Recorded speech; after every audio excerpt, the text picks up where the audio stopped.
Hi, my name is Elizabeth Rex, and today we're working on the orchid spheres that we're hanging up in the greenhouses for the orchid show. So we're going to give you an inside peek at how we put these together.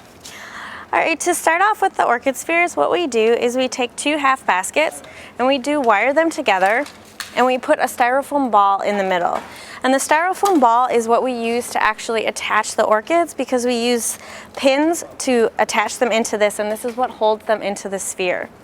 And then after it's all tied together, what we do is, it might be hard to see, we put fishing line all the way around to help hold the sphagnum moss in, which is what will keep the roots wet. We stuff the entire thing with sphagnum moss so that it's nice and tight. The next thing we do when we hang it up is you want to make sure you have something really nice and sturdy, because they do get heavy. And what we've used here is we used coat racks. I usually start off with a taller orchid to go on the top.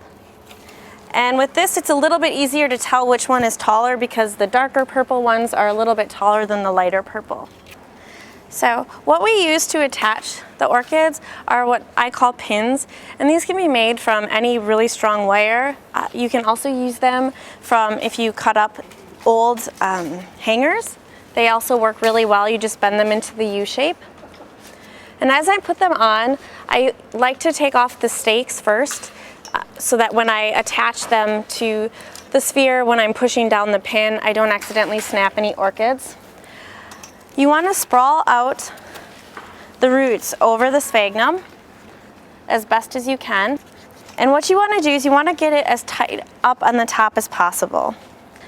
What we do is I just push down, and this will hold the orchid in place. Sometimes when you get towards the bottom, you have to use a few more than just one to help hold it up. As we go along, we stake. In some projects with the orchids, we don't stake them right away, but once this starts going, it gets so big that it's hard to reach up at the top again. So you want to just stake as you go. So you push it into the styrofoam, and the orchids all come with these little clips, which is how we attach them. So this is what I would consider the center of the sphere. So what I'm going to start to do is work my way from this now and slide this in. So you're just going to keep working your way around, and I do suggest that you don't do just one side at a time, because it's really hard to match. It's easier just to work all the way around as you continue to move around it.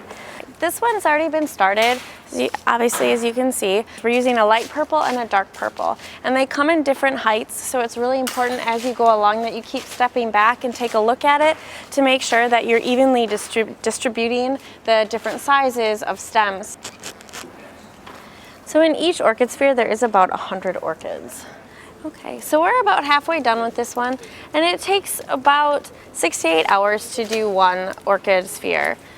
So we'll check in later and you can see a finished one.